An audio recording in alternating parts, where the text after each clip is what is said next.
So thank you for joining me today. I'm going to do my best to actually give you an amazing session today.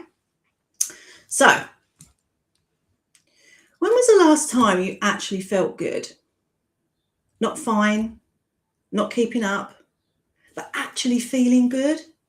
Because here's what I see again and again and again. Maybe you're successful, you're a senior leader, you're earning well, ticking every box, and feeling pretty hollow on the inside. Now, you're not burnt out in a way that people talk about burnt out. You're still delivering. Nobody would look at your output and think anything was wrong at all, right? But you know something is very wrong, and you're exhausted in a way that sleep doesn't fix. Well, by the end of this episode, you'll understand why that is, and you'll have something you can actually do about it this week. So let's start with this. What does it actually look like? I'm going to try and help you understand by showing you 3 examples and see if this resonates with you, okay? Now, these all resonate with me, and I absolutely have been in these situations, okay? So number 1, you wake up tired. You're not necessarily sleepy, but you're tired in your bones. And you look at the time and you're like, do you know what? I've had about 8 hours tonight. Or maybe you're in back-to-back meetings, right? You've got your pad, you're moving backwards and forwards, you're not even sure which one you're in. But when you're there, you're performing really, really well. You're saying the right things. And somewhere around about 2 p.m, you realise you haven't actually had a single genuine moment for yourself. Why? Because you've been executing a script. Or number 3, you get home and actually you feel that you've got absolutely nothing left to give. But you're not even sure why, because on paper, you've done a great job. You breezed through your meetings. But there's something that just isn't right. And you just generally feel that you've got nothing left to give. So out of those 3 examples, do any of those hit home with you? And if they do, drop them in a chat and I'll have a look at those throughout the show. And also, anytime after the show, I'll try and go through them as well. So if you're watching this show on replay, then drop any comments, put hashtag replay so I know you're watching, but also drop any questions in there or comments as well. And I promise you, I will do my utmost to come back to you when I can. So have a think about that. And as I said, I know all of those definitely hit me when I was 35 years in the corporate. So I get it. I know what's happening. Well, I didn't know what was happening, but I knew something was going on, but I didn't know how to actually rectify it. And I always say now, I wish I knew back then what I know now, because I know my career would have been different. I would have been way, way more successful than I was. But anyway, let's crack on. So let's see what's actually happening here. Now, what most people normally assume can be like a number of things, like I'm working too hard, I need better boundaries, I need to delegate more, or maybe I need a holiday. Now, absolutely, those could all be true. Holiday, obviously, is always a great way to recharge. But when you've had a holiday, you're still coming back to the same situation and you're taking you with you, right? So you're taking your whole identity out of that situation, but just taking it somewhere else. But you're bringing it back. Now, I want you to understand, though, a few things here. This isn't necessarily a workload problem, and it isn't even necessarily a time management problem. Now, again, they could be part of this if you're really disorganized and you're not great at managing your time. But if you think you're really organized and you are really good at your job, but there's still something that is still draining you. Now, anyone who's watched any of my episodes before, you know that I do like an analogy, and this one I think will help hit home. So imagine that your computer on your desk or your laptop, right? It's running and it's functioning, it's doing what it needs to do. You can go into all your applications, you can see what you need to see, but behind that, your CPU is running at 100%. It is flat out. So like I say, on the surface, it's working, but It allows you to see all the meetings, it allows you to go and attend everything else, but behind it, it's running 100%. There's just nothing left. So if you think about your computer is like exhausted behind, it can do everything at a surface level, but behind it is just exhausted because it's running flat out. Now, as a computer, that's draining, and that impacts how it functions, doesn't it? It gets slower, it maybe doesn't perform as it should over time. But imagine that is your body. Your body is your CPU, right? On the surface, you're still performing, you're still going to those meetings, you're still coming across as really competent, but behind the scenes, you're exhausted and you're drained. But for you, you just don't know why. It's almost like an invisible process that you didn't even realize was happening. It goes back to those open tabs, doesn't it? If we've got too many tabs open, I mean, trust me, you can't see the vision that I've got here with all my open tabs just staring at me. But that's how I rock, right? I have my tabs open, but I know behind that it is draining my system and it does impact the way my computer runs.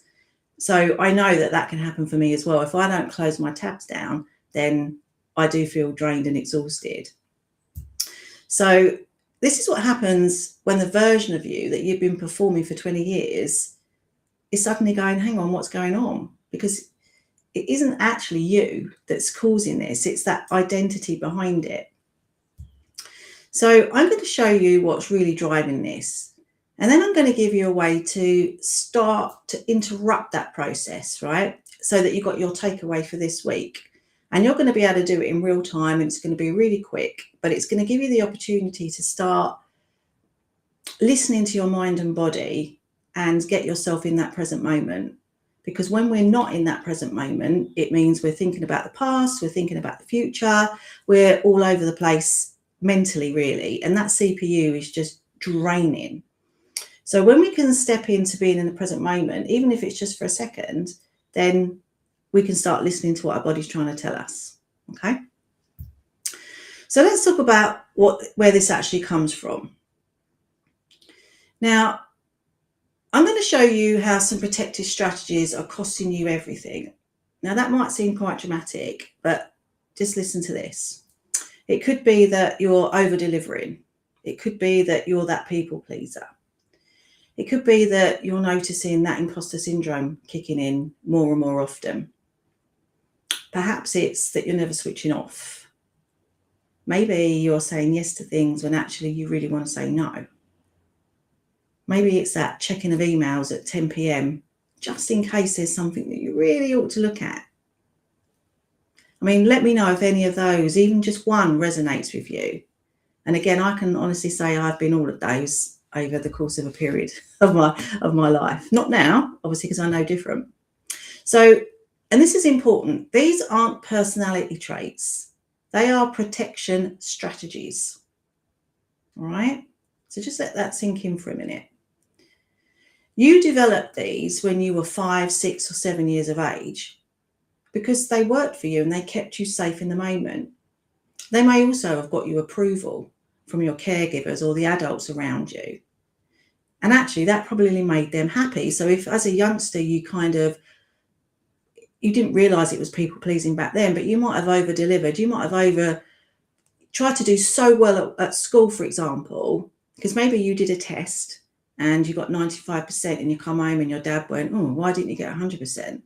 So that little version of you is going, okay, well, I need to do better then. I need to do more to please my dad, right? So that little 5-year-old just constantly overperforms, over-delivers because he wants to gain love.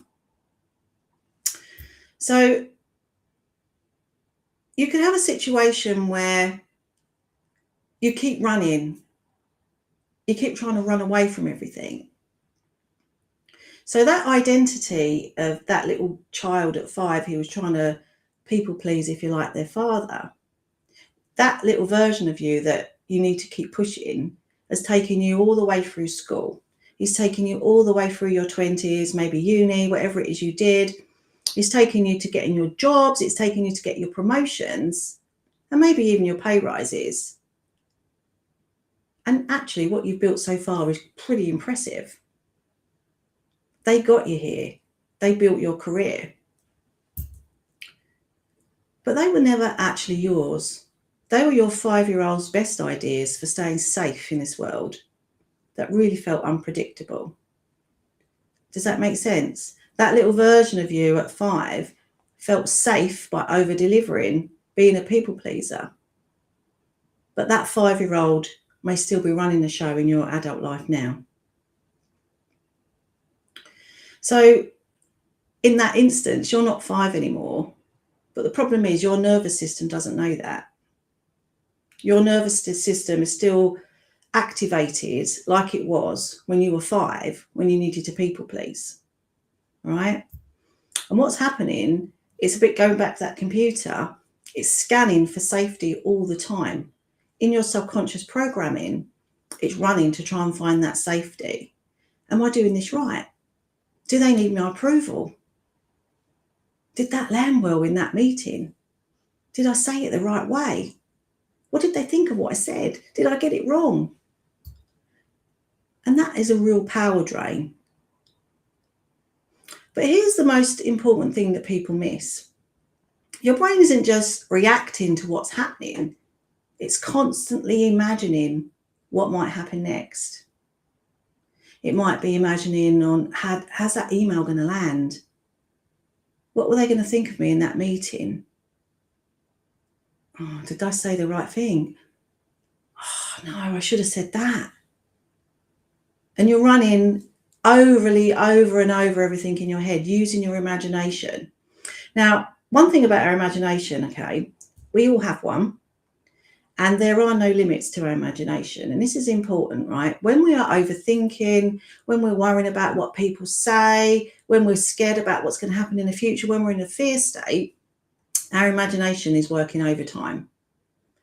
You know, like, imagine what they're going to say about me. Oh my God, this and that. That's using so much energy, negative energy in your body. But that's also leads us into when we start manifesting things. If we think about negative things all the time or overthink things and put ourselves down, that's what our body's going to take on board. And that's what we're going to get more of. All right. Now, your imagination is the most powerful tool we have, and it has no limits. It doesn't run out. You don't get so many credits and then it runs out. You using it all the time. Your subconscious mind is running the show as well, right? So start understanding that once you can start stopping and understand what you're thinking and what you're doing and start using your imagination in a more powerful way, then imagine that what you could achieve, all right?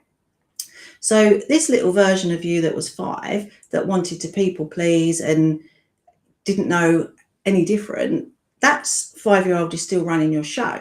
But that 5-year-old is also using that imagination of, oh my God, what are people going to think? Overthinking everything. And then you go more into that people pleaser mind, or even that imposter, or even that anxiety moment, anything that's going to kind of stop you in your tracks and put you off really, basically. Talking of putting off, I just saw someone coming up to my door and I'm thinking they're going to ring the doorbell, but they didn't. It was just a PC. So getting back on track. Your brain is just reacting to what's happening. It's constantly imagining what's happening next. So again, how is that email going to land? What were they thinking that meeting? Whatever it is you said wrong, it's all going to just whirling around in your imagination. You're running a stimulation all day and your body doesn't know the difference between what's real and what's imagined. So whatever you're imagining, your mind is not going to challenge. All right? So your imagination does not know what is real and what is imagined. And that's a really important point. So if your body doesn't know the difference, it's still going to physically react. Because what we talked about before is about a thought will happen after your body's reacted. So remember that from the last episode, your body's going to react before the thought even comes into your head.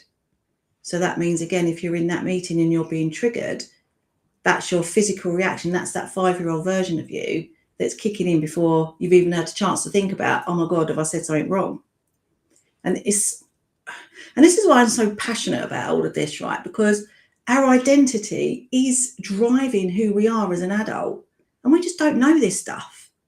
And it really doesn't make any sense, does it, to not upgrade our identity so that we can be that adult that we are in real life, whatever age you are right now, to be running your life with current updated software. You might make mistakes, you might get it wrong, but at least you're making decisions or mistakes from the current version of you, not when you were 5 or 6 or 7. Sorry, I do feel so passionate about this, and I do get a bit distracted, so sorry. So let's just get back on track, right? So your body doesn't know the difference between what's real and what's imagined. But what you will have responses, you might feel tension, you might feel alertness, you might feel effort. And that's the energy that's being sent to your body. So it's not just the performance of the room, it's the performance in your head. And that is what's exhausting you. You're not tired of doing too much. You're tired from being someone that you're not. And you're tired of being that person all day and every day for years. And exhaustion is the price of the performance that you're forcing yourself to run. So you're a senior leader, running a business, making decisions that affect hundreds of people. And underneath it all, there's a part of you that's still scanning for a threat, still trying to prove you're good enough, still waiting to get found out. Now that's exhausting, right? Not because of the work, but because of that constant performance, that constant energy, that constant CPU being exhausted behind the scenes. Your body's been keeping the invoice, and now it's calling it in. Okay, so let's just check the chat. Is there anything going on in the chat? Let's have a quick look.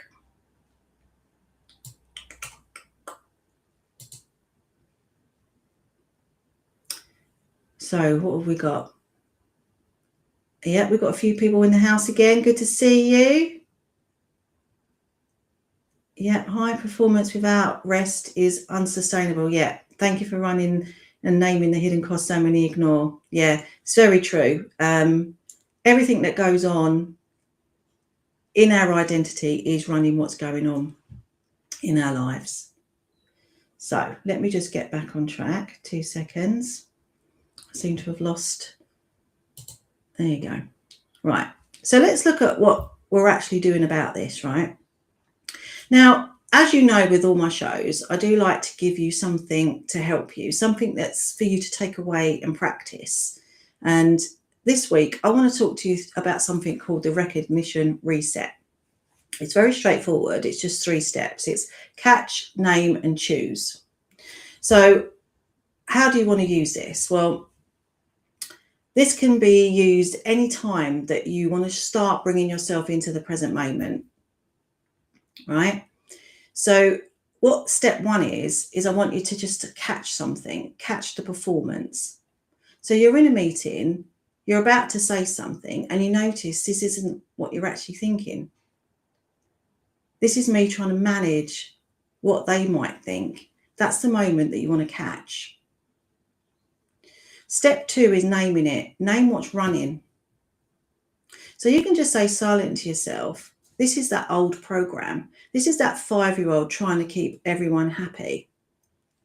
You're not analysing it. You're not judging it. You're just naming it. And what that does, it breaks that automatic loop. So it's about stopping that loop in its process. And then step number 3, choosing one true thing. So ask yourself, what's the one thing I actually think, feel, or want right now? And you don't have to say it out loud, and you don't have to act on it. You just have to know it. So let me put those into some examples for you, so to try and make this a little bit clearer. So let's take a situation that you're on a client call, all right? Now they're pushing back on a timeline, and your automatic response is to apologise, to accommodate, and make it work somehow, even though you know that the timeline is already tight, and you know that you're going to get told off by your team because they're already under a lot of pressure. So this is what you're going to do. You're going to catch it. Right, I'm about to people please here. I'm going to catch this now because this could be a problem. Number 2, I'm going to name it. This is that old program. This is me trying to avoid a conflict. And number 3, you choose one true thing. I think this timeline is already aggressive, and pushing it further puts the whole project at risk. Now, you might say it in your head, you might say it out loud, but if you can, you might be saying it to the client. But the thing is, you've interrupted that automatic response and you've given yourself a choice now. So in that situation, you, rather than just agree to it, you might go, do you know what? This is really going to put my project at risk. But let me take that away and we'll work something out. Or whatever it is feels appropriate. But the point is, you're not just in that 5-year-old mode of being that people pleaser thinking, well, I can't say no, because that's that 5-year-old version, remember, not that adult version of you. Now, these situations don't always happen at work. They can also happen at home, right, in everyday life. This is not something just split down the middle for work and everything else is fine. This runs your whole life. So what about when you've had one of those days where you feel like you performed okay, but actually you're exhausted? And your partner says, oh, how was your day, darling? And you go, fine. Even though you're running on empty and you really don't have anything left. So in this situation, you catch it.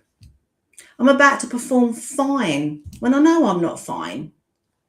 Number 2, name it. Do you know what? This is that old program running again. It's not me wanting to be a burden. That's why I'm saying I'm fine. Number 3, you choose one true thing. Do you know what? I am exhausted, but I don't know why. Maybe I'm going to just take a moment just to reflect and see what's going on inside. And again, with all of that, you stopped, you've interrupted that's that program that's running behind.